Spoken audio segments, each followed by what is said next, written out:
Hi there, welcome to another episode of the Bonsai Stuff podcast. I'm Scott Martin from Bonsai Matsu, and thank you for listening in. Welcome to summer. This is it. It's finally here, and if the last week of spring is anything to go by, then I'm not filled with confidence that this is going to be a pleasant period for us. Catastrophic storms, lots of photos of trees blown off benches, including myself, broken pots. Hail the size of mangoes up in the north in Brisbane. It's these major storm cells that roll through seem to have a pretty serious impact on our poor little trees in pots. So it's just a reminder to all of us, I suppose, just to be on guard. Change of season always brings this uncertainty, this storm weather.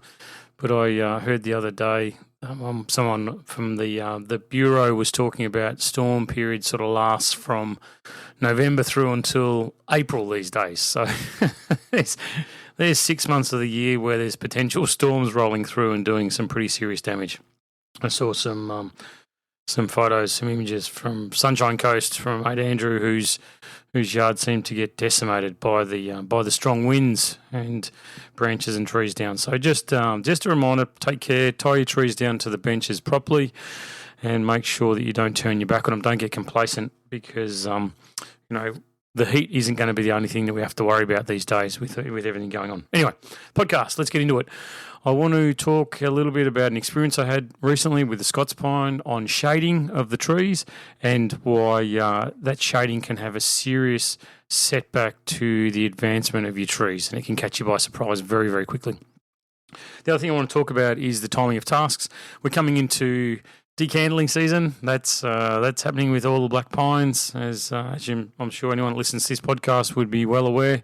Love my black pines, and I love spending time with them. Love working on them, love advancing them. So decandling is going to be something we focus on. So I want to talk about timing of different tasks, seasonal tasks, maintenance tasks, and how you've really got to accommodate for your local area. So the shading one I think will be really interesting because it's something that I see a lot with trees, whether it's the positioning of the trees or the way that they're rotated or not rotated around it positioning of branches, all that sort of stuff. So I think it'll be an interesting component to the podcast and maybe give you something to look at as you're working through your trees. So let's get into it.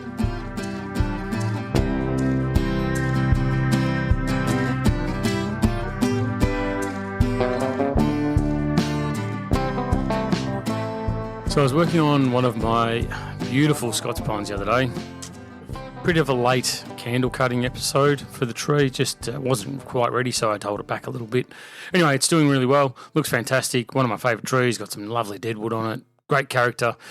And when I was working through it, going through the candle cutting process, I was working from the top, which is really nice and healthy, and looking at all the foliage from the outside. Like I do my health assessment number one on the tree before I did anything, looked at it and went, fantastic, this thing's in perfect condition. It's doing really, really well, really happy with it. So it's obviously clear to get into the process that I want to go through.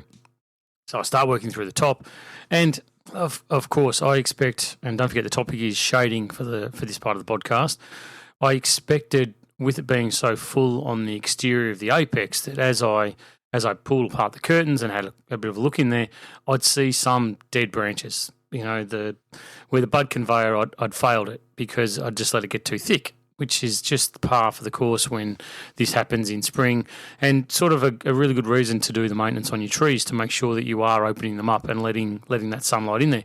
But yeah, I did that, and at the apex, looked at it, wasn't too bad. Few little dead needles, old needles in there, few little dead branches. I went, that's fine, that's perfect, that's no problems at all.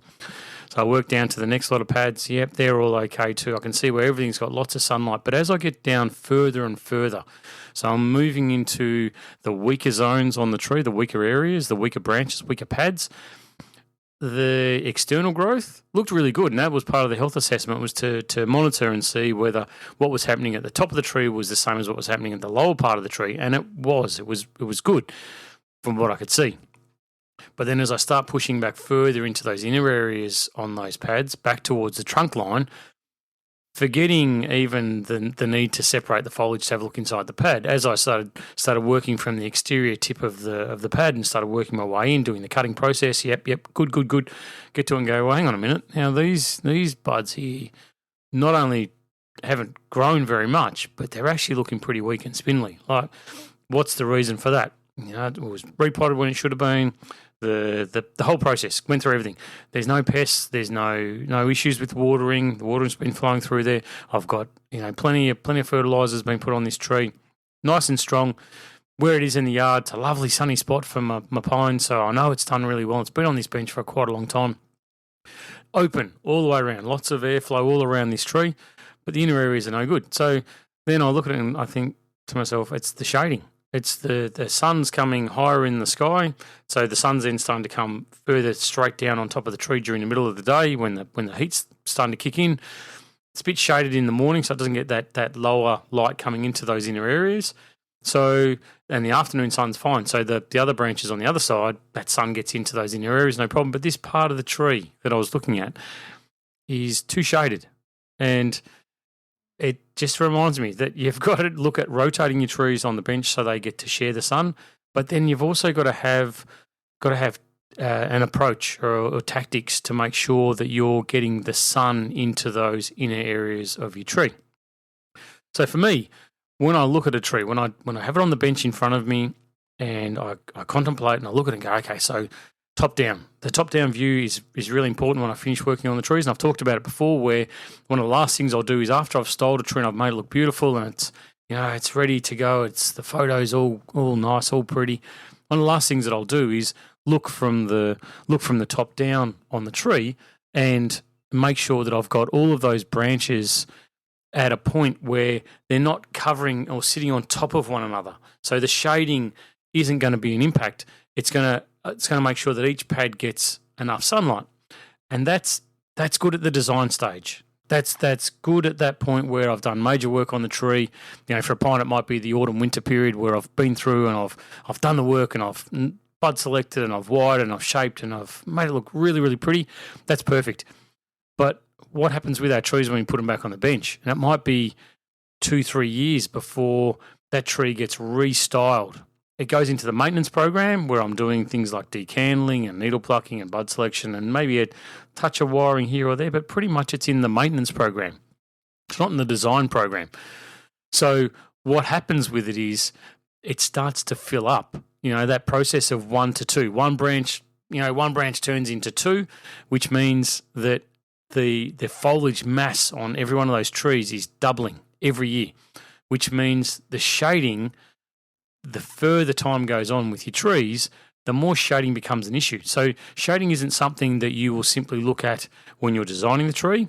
It's definitely consideration, major consideration, but it's something that every single time that you look at your tree, every single time that you get out there and do a slight bit of cutting of some new foliage or you're shaping it or making it look nice, that shading, especially those inner areas, it's critical, absolutely critical. And for me, it was a bit of a kick in the bum because I had this tree, looks beautiful, and it's not set back. Like it's not gonna have dieback on these areas, but it's definitely something that I looked at and I got a bit of a shock because when I was working through it, I didn't expect it to be as bad as what it was just on those inner areas. And my approach to the bud conveyor, right?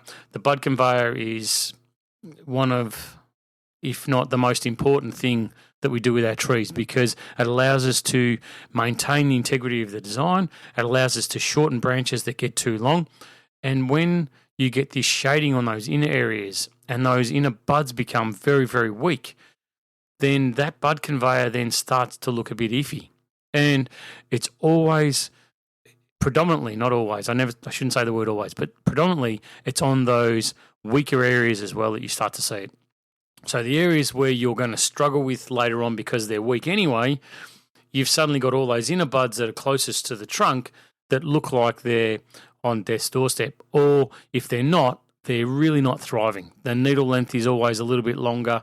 The distance between the needle sets starts to get longer and longer. So that tree is telling you, hey, I'm reaching for the sun. I'm trying to go out and get as much sun as I possibly can, and there's something stopping me from doing it. So whatever's causing that needs to be corrected. Simple. There's no other way to say it. You need to correct it so sunlight can get into that inner area of the tree. And it may well be that wiring the branch that's above it needs to be shuffled over a little bit. You might need a slight calculated redesign to let more light and air into those inner areas. The thinning process, going through the maintenance, doing candle cutting for me with my trees, certainly allowed a lot more light into that, because you're taking off a bloody big significant amount of foliage when you're doing these things. It's like taking a maple or a native and you prune it back. Like you take off, maybe 15 to 30% of the foliage comes off when you're doing this pruning process at this time of the year, where you've got those long extensions, all those extensions, all that long growth that's there provides a hell of a lot of shading to those inner areas back in there. I was working on an English elm the other day, and what prompted me to actually get my scissors out was I was thinking, I probably want it to shoot out a little bit longer. I want a bit more growth all over the tree. But what was happening, it's such a beautifully balanced tree, medium-sized tree, beautifully balanced tree that was all growing at the same rate, and that new foliage was really starting to cover out and block everything else. As the growth started, first couple of leaves were quite small, medium size, then the next lots start to get a lot bigger. And as it got those bigger leaves further out, it provided a lot more shade to the inner areas of the tree. So when I got up close and personal with it and had a quick look at it, I could see that there were yellowing leaves in the interior part of the tree. Not getting enough sunlight, the tree's not going to waste its time unless it's doing something for the tree, unless it's photosynthesizing, producing sugars for the tree. There's no point in the tree keeping those leaves alive. It's just a waste of energy and resources when those external new leaves that are more efficient solar panels, because they're a lot newer, a lot stronger. They'll be capable of doing the job a lot better than the older leaves. It's just like, well, let's just let them go, which is not what I want, because I want to protect those inner buds for, yep, you guessed it, the bud conveyor. That's the most important thing to me. So when I was working on this English elm, not only did I have to prune back all the new growth, but I had to make sure that those inner areas in the canopy, on pads, whatever it was, were longer term going to get enough sunlight so those inner buds would stay viable for me. So later on, in a year's time, 2 years' time, whatever it's going to be, those buds can start to grow because they're going to get enough sunlight in there, and they can push and they can become the future silhouette of my design that I'm trying to achieve with that tree.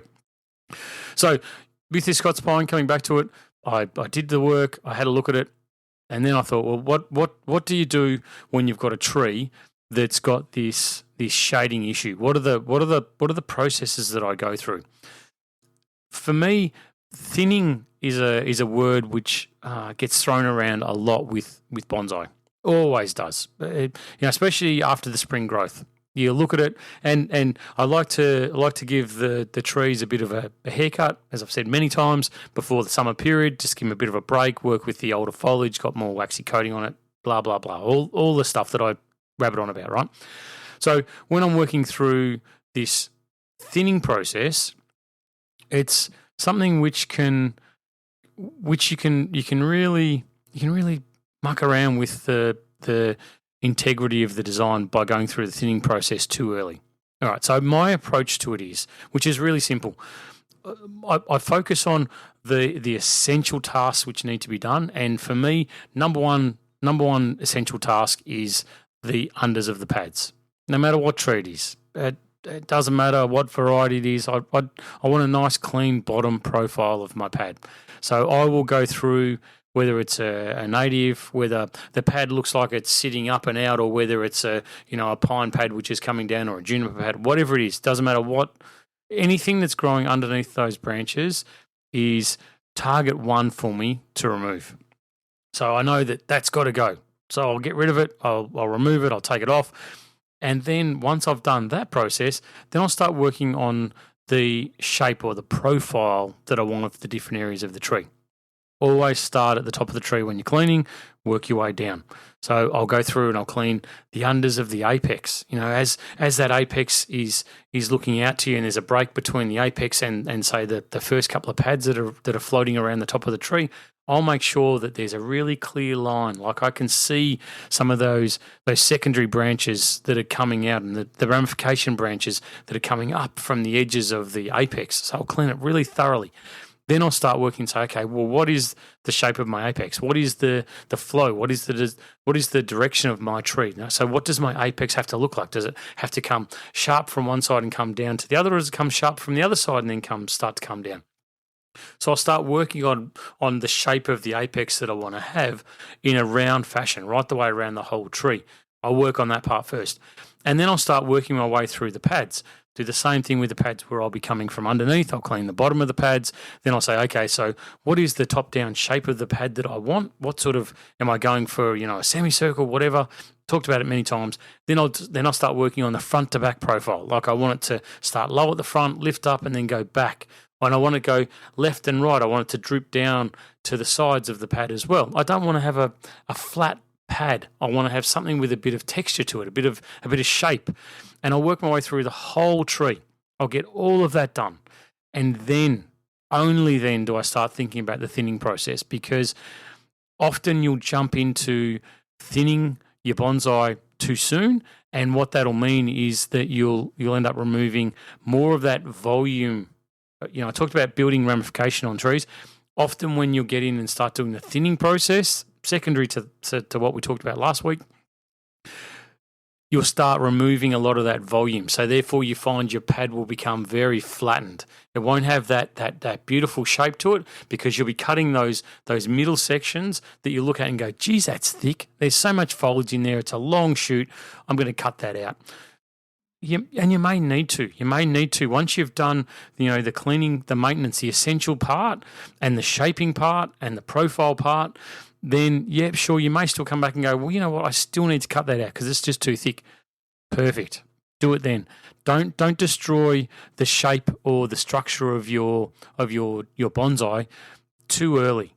It'll set you back. So shading for me is, and this is where, when I had a good hard look at myself and I look at this tree, and I'm critical of myself. The average punter may look at the trees and go, they look fantastic. Geez, they look nice. But for me, it's the one percenters. It's the little things. It's the stuff that makes a big difference. That tree taking, quantum leaps every year and getting better and better and better and becoming, as I said, the best bonsai in the world is my target for every single tree that I have.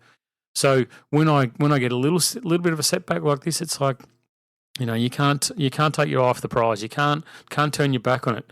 Even for a short period of time, it can have a massive impact. Like the spring growth period is, put a figure on it. It's 3 months, thereabouts. Sometimes more, sometimes less, but that's the next part of the podcast. But that growth period that we get, that short period, like it's not even a blink in that tree's life, you might find that you do some serious damage or serious setback to your tree that won't be recovered, because even though I've gone through now and I've thinned it out and I've got more sunlight coming into those inner areas, when am I going to see the result of that?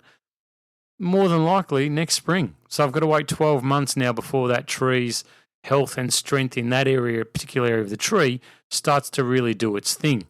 So there's a 12-month pause put on the development of those inner areas in those lower branches on that particular tree.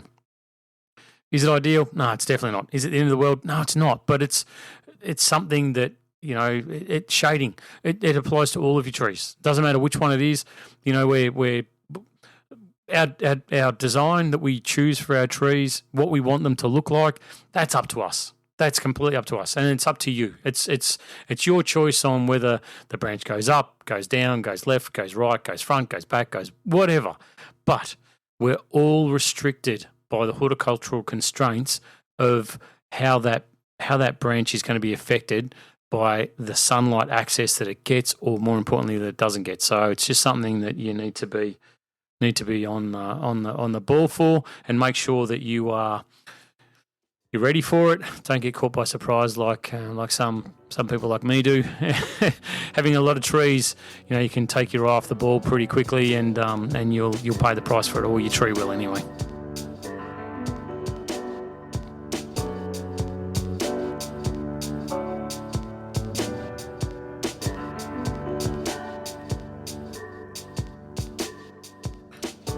Okay, so we all have critical tasks that are time sensitive, extremely time sensitive, some of them. Some of them you've got a really, really small window. Others it's a bit broader, there's not quite as much of a rush. So I'll give you a couple of examples. So decandling for me, really, really specific, really shortened window. I've got to be ready to go. I've got to have sleepless nights getting ready for it and make sure that I get it done. Not just for me, but for everyone else that is wanting anything done like that. So your window for me is time critical.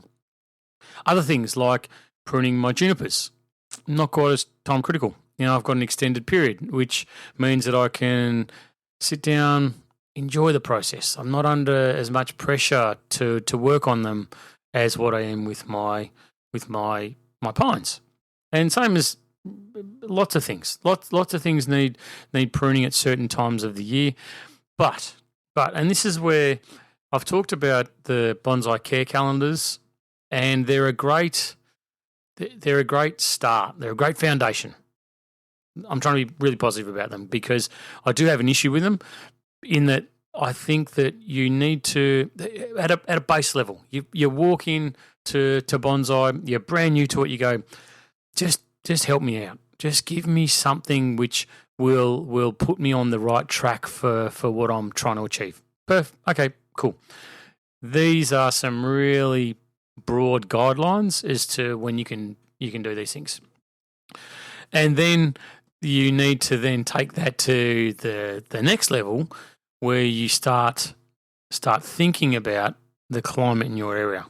And I've talked about this a little bit lately, but it's really, really important as we get closer and closer to tasks like decandling on black pines and red pines.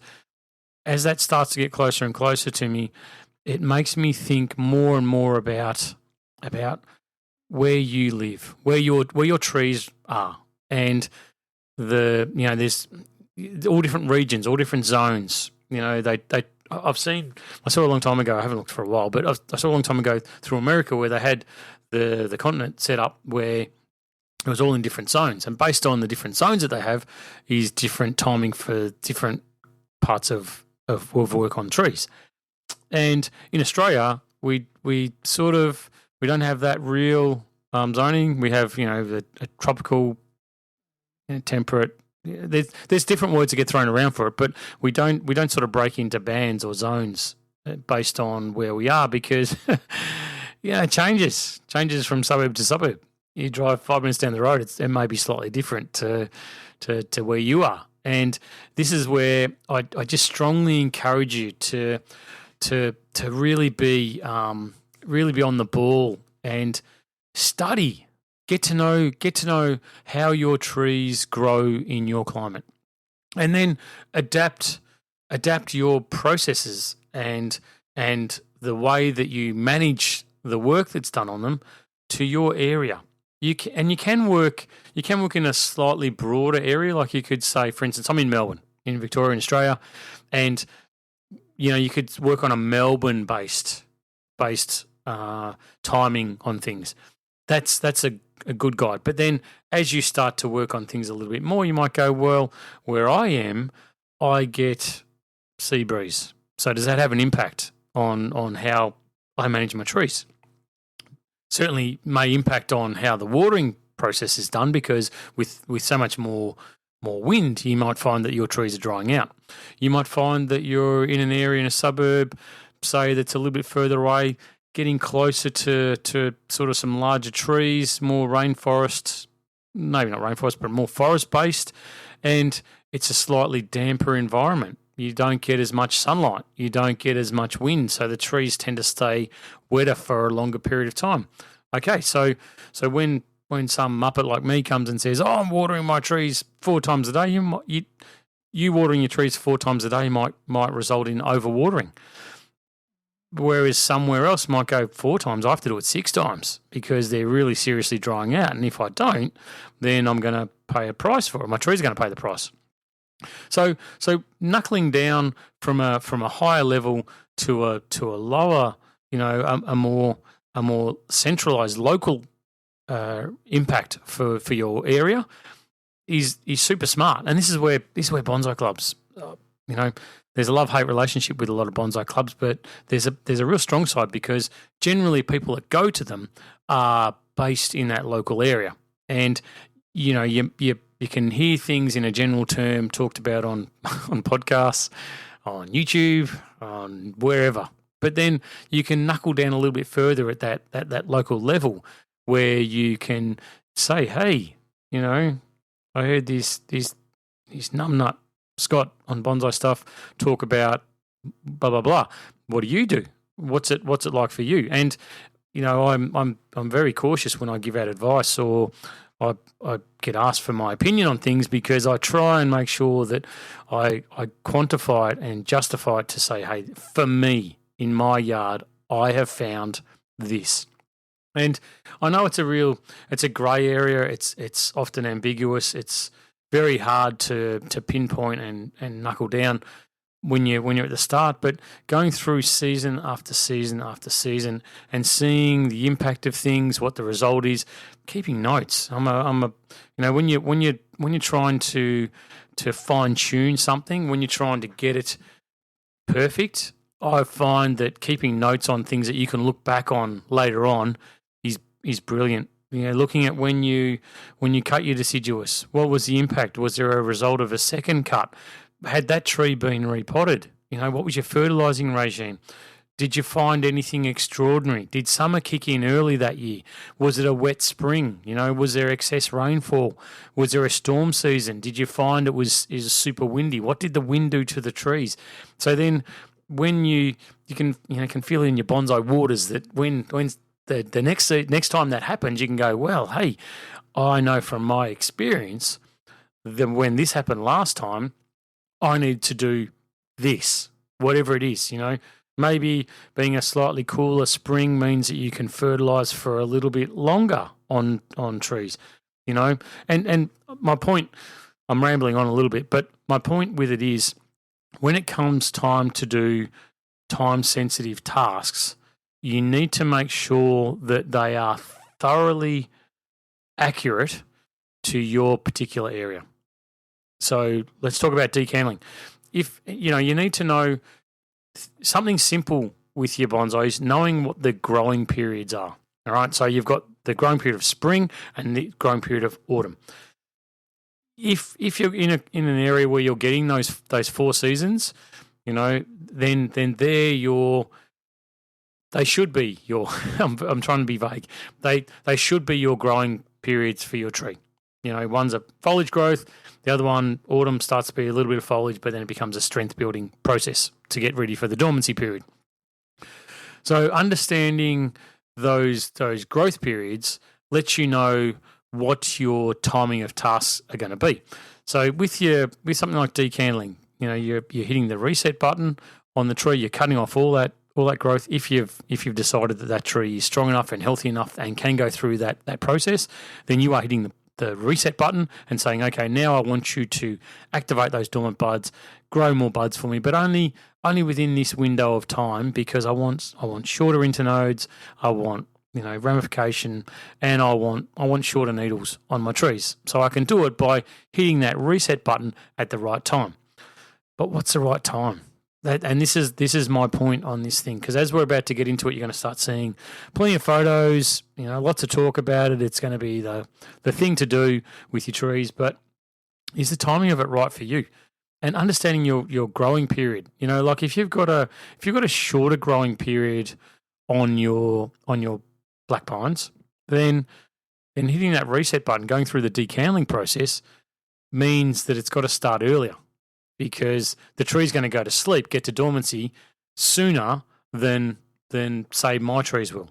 But if your growing period is longer, so the stop button, and this is the most important part, is when does the tree stop growing? When will it stop pushing that new growth? When will it stop extending the needle length on that tree? After you've done the decandling. Because if you're decandling, say at X time and it's stopping at Y, if Y is really close to X, then you've got to push that starting time earlier. Whereas if that stopping point, that Y, is a lot later, then if you're decandling, say, very soon, then the growing period's still got a long way to go, which means that you're going to end up with long internodes and you're going to end up with long needles. So you're going to have a real issue with the new growth that's going to come on the trees. And while I'd expect it's not something you're going to have completely nailed down straight away, like now, like this year, it is something that over time you can start to fine tune. So this is where, step one is you walk in, what do I do? When do I do it? I love these trees. Seek out advice. Seek out someone that's close to your area that you trust, friends, mates, bonsai network, people like me, bonsai professionals, nurseries that you look at their trees and go, yeah, that. I really like their growth. Hey, what's your process? What do you do? Start gathering the facts. Don't just listen to advice. See the advice. See the trees. Make sure that you're happy with, how their bonsai look, and then get the advice, because anyone can give you an opinion. Doesn't mean that necessarily they're following it or that what they're telling you produces the results that you want.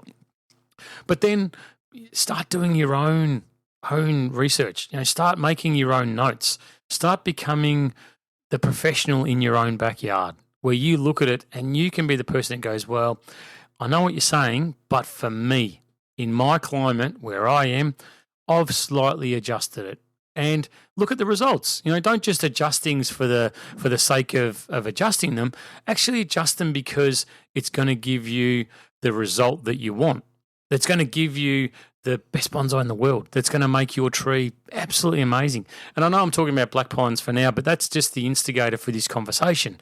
And the thought bubble in my head was that, these time-sensitive tasks really need to be focused down on you, on where you are and how your garden grows and the conditions in your backyard. You might have neighbours that have got 100-metre tall gum trees that shade your yard, so therefore your sun may be really limited. It may also mean that it's cooler, that it's damper. Look at your lawns. Are your lawns growing really well, or are they really stunted? Is it boggy? Is it wet? That'll have an impact on the environment that your trees are growing in. So therefore, it may mean that your growing period might be lessened. It may impact on the type of trees that you can have in your yard for starters. But all these things circle around to, okay, well, that's a general guide.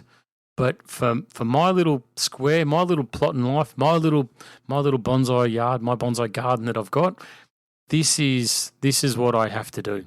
And there's things that you can't control.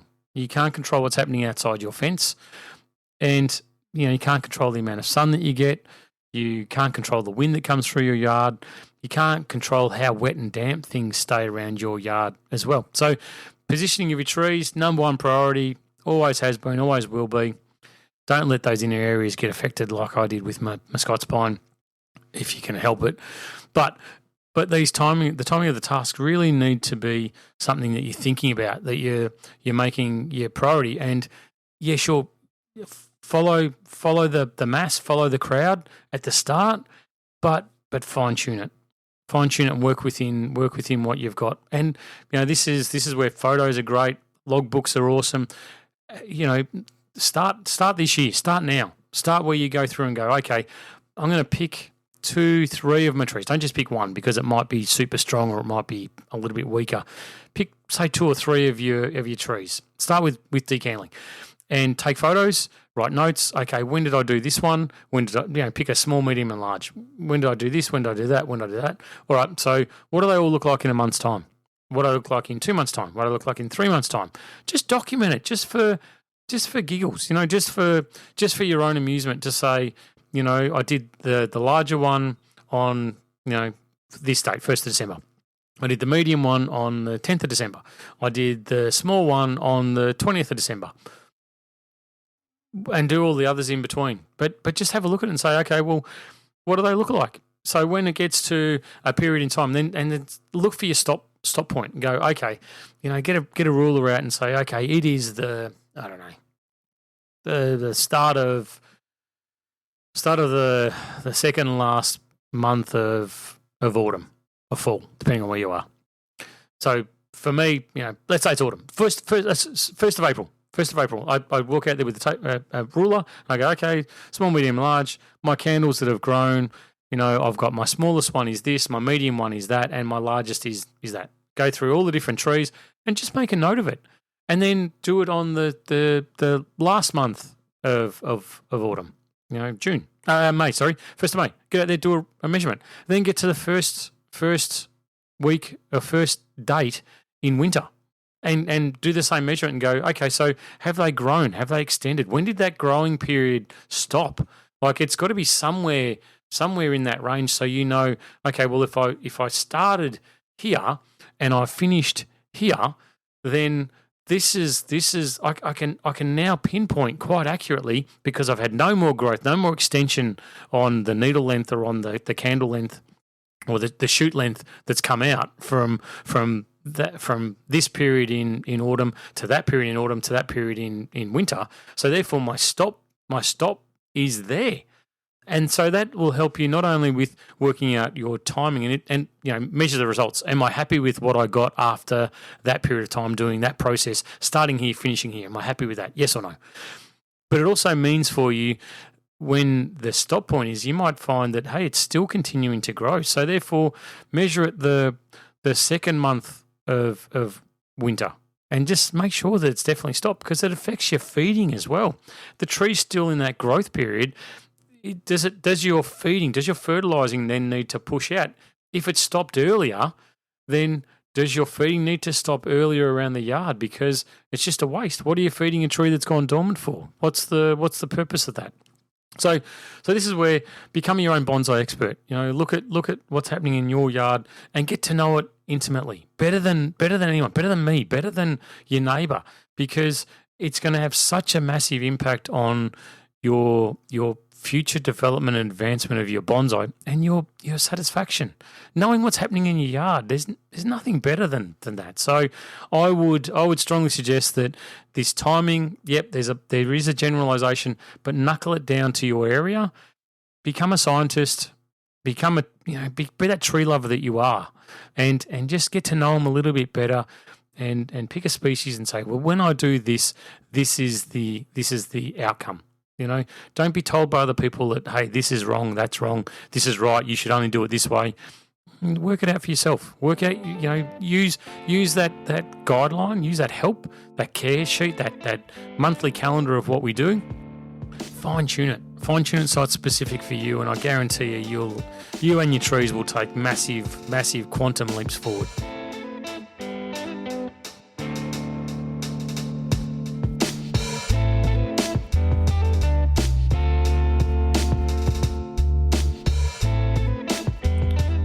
Okay, let's wrap up the podcast, and thank you very much for listening in. I hope you found it enjoyable. I hope you've got that inspiration too to get out there with a notebook and a pen and your phone, take photos, start recording things, and just get to know it a little bit better, a bit more thoroughly, and really take your trees to the next level. I know I did a lot of it, and I still think about it a lot now. And I do take a hell of a lot of photos, and I look back and go, geez, I wonder when I did that last year, and when did I do it the year before? And I sort of scroll through my photos and just double check and see where things are at, and suddenly see how things have changed and developed, and then in the areas of your tree, like really that shading is an absolute nightmare for me. It has an impact. You'll find that if I'm going to have a pest issue, it's often in those inner areas. It's the most important part of the tree, and I get crook at myself for letting things like this happen. Stop looking at the overall beauty of the tree and knuckle down a little bit local and see exactly what's going on, because it'll have a big impact. All right, so welcome to summer.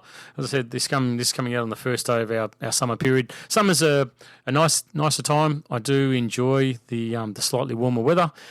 Hopefully the weather starts to settle down and starts to cruise. There is that the extreme heat that comes with it somewhere down the track. But from your bonsai point of view and from the workload point of view, it starts to ease off a little bit. It starts to give you a bit of a breather.